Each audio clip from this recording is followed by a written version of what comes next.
Добрага ранку! Усім салют! Рада вітаць вас у нашым дабраранку. Мы з вами зноў распачынаем новы тыдзень. А гэта значыць, што наперадзе нас чакае шмат цікавых прыгод і адкрыццяў. Сходны, Кася, але спачатку я хацеў бы падзяліцца з вамі, як прайшлі мае выхадныя. Відаць, адбылося нешта прыемнае і незвычайнае. Менавіта так. Ага, тады мы чакаем падрабязнасцей. Слухаем цябе уважліва. Я вырашыў вучыцца катацца на роліках. Але не проста катацца, а каб выконваць розныя трукі. Ой, як цікава! І мне здаецца, што гэта вельмі складана. Так і ёсць. Бо каб навучыцца выконваць розныя трукі, трэба спачатку навучыцца добра ездзіць. А трукі – гэта розныя падскокі, павароты і язда задам наперад. Усё так. І яшчэ многа чаго іншага. Гэтаму за адзін дзень дакладна не навучышся. І гэта праўда. Я паспрабаваў проста праехацца і некалькі разоў амаль не сваліўся. І ты вырашыў вучыцца? Так, бо хочацца лятаць, як сапраўдныя прафесійныя ролеры. Шух, шух, а потым скок. А калі навучышся, ты будзеш удзельнічаць у спаборніцтвах? Гэта будзе яшчэ не хутка, але чаму не? Глеб, мне падабаецца твой план і твоё новае захапленне. Я абавязкова прыйду пабалець за цябе. І я таксама. Дзякуй, сябры. А ці ведаеце вы, як з'явіліся ролікі? Не, І я таксама не ведаю. Тады прапаную даведацца. падтрымліваю. Дакладна невядома, хто прыдумаў першыя канькі без ляза.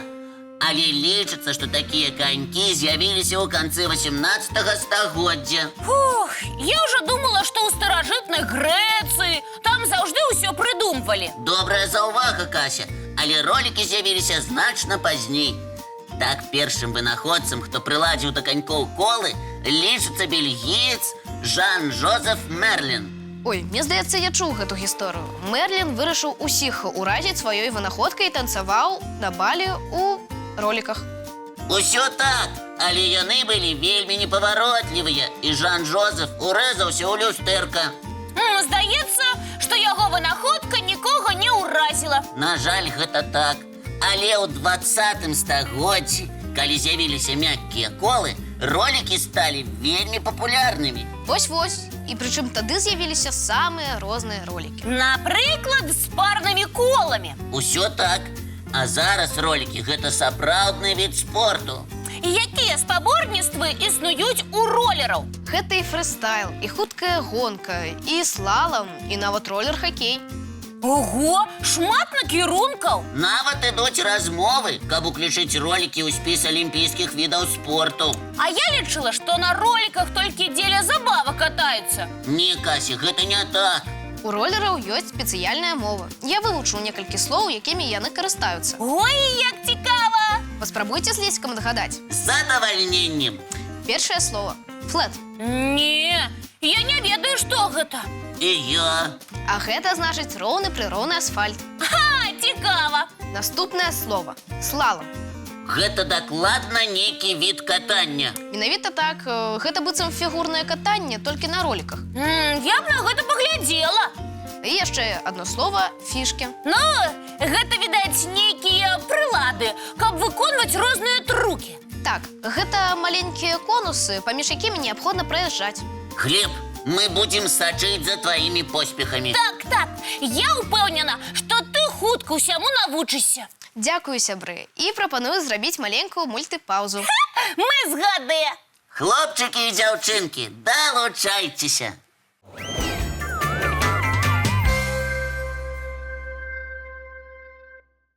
Сябры, а вы заўважалі, колькі цікавых і прыгожых птушак можна сустрэць у лясах ды парках? Гэта праўда, Кася. У Беларусі налічваецца больш за 340 відаў птушак. Ух ты! Я нават не здагадвалася, што іх столькі. А ці лёгка іх убачыць? Калі дазнацца, дзе яны жывуць, то можна убачыць. А я ведаю птушку, якую вельмі лёгка ўбачыць. Таму што яна вельмі гучная. Яна прыгожа спявае? Не, яна гучна стукае. Стукае дзяцю. Яго ні з кім не пераблытаеш. Тады запрашаю паглядзець і паслухаць. Для жыхарства дзятлы выбіраюць паркі і лясы, бо менавіта там лягчэй за ўсё здабываць ежу. Тым больш, што большая частка гэтых птушак ласуюцца насякомымі, якія знаходзяцца пад карой дрэваў. Таму часцей за ўсё мы і бачым іх за працай, як яны дзяўбуць па дрэве. А яшчэ пер'е на хвасце дятлаў вельмі цвёрдае, што дапамагае ім апірацца на хвост падчас працы. Дятлы не карыстаюцца адным і тым жа дуплом для гнязда некалькі гадоў запар, а кожны раз робяць новае. Таму іх старыя дуплы займаюць іншыя птушкі. Працаваць без перапынку дзяцел можа да 13 гадзін, а паміж сабой гэтыя птушкі размаўляюць барабанным дробатам, быццам азбукай Морзе. Дятлы вельмі клапатлівыя бацькі. Яны па чарзе даглядаюць за птушанятамі і прыносяць ім ежу. Яны маюць незвычайна востры слых, што дазваляе ім нават праз кару чуць, як рухаюцца насякомыя. Таму птушкі заўжды ведаюць, у якім месцы патрэбна стукаць па дрэве. А колькасць удараў у гэтых птушак можа дасягаць да 20 ў секунду. Большую частку жыцця дятлы праводзяць на дрэвах. Лятаць яны ўмеюць, але не надта любяць гэтую справу. Ім больш падабаецца спакойна сядзець на адным месцы ды стукаць па ствале. Якія цікавыя птушкі жывуць у нашай краіне. Вось ён багаты навакольны свет. Галоўнае, яго заўважаць і шанаваць. А зараз я прапаную зрабіць невялікую паўзу на мультфільм.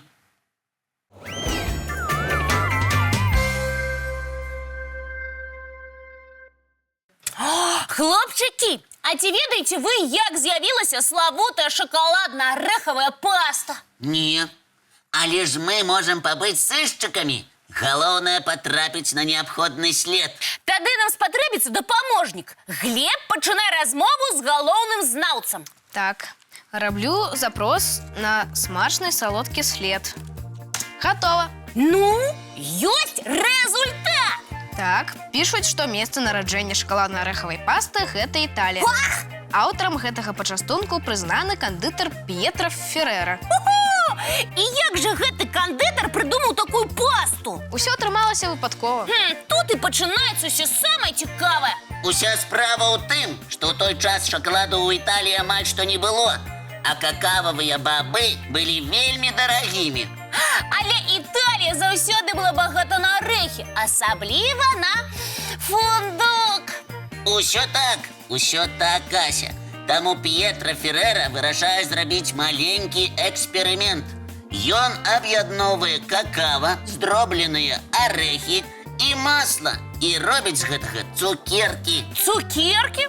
Я думала, што размова ў нас пра пасту. Кася, не хвалюйся, гэта правільны след. Як сышчык, ты павінна быць цярпліва і ўважліва. Так, і што было далей? А далей было вельмі спякотнае надвор'е. І гэтыя цукеркі расплавіліся. І расплавіліся так, што атрымалася першая шакаладна-арэхавая паста. Вось гэта і праўда выпадкова.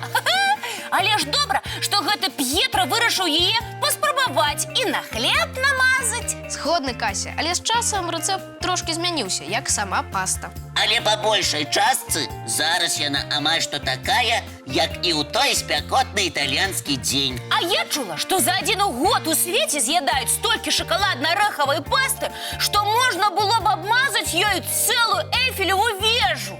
Добра, што ніхто не вырашыў гэта зрабіць. Толькі ўявіце, колькі б жадаючых было паглядзець на такі цуд – шакаладную вежу. А яшчэ такой колькасці хапіла б, каб зрабіць арэхавы мост з Італіі ў Беларусь. Неверагодна! Вось гэта мы даследаванне правялі. І галоўны вывад – часам лепшыя рэчы ў свеце атрымліваюцца выпадкова. Так, галоўнае не баяцца растаяць. Сябры, якая салодкая і смачная гісторыя ў нас атрымалася. Згодная! Мне самой захацелася прыдумаць які-небудзь незвычайны прысмак. І каб адразу ўсе зразумелі. Гэта беларускі прысмак. Вось-вось! Можа, варэнне з васількоў? Ці васільковы мармелад. Трэба дакладней на гэты конт паразважаць. Ну, а зараз я запрашаю ўсіх глядзець мультфільм.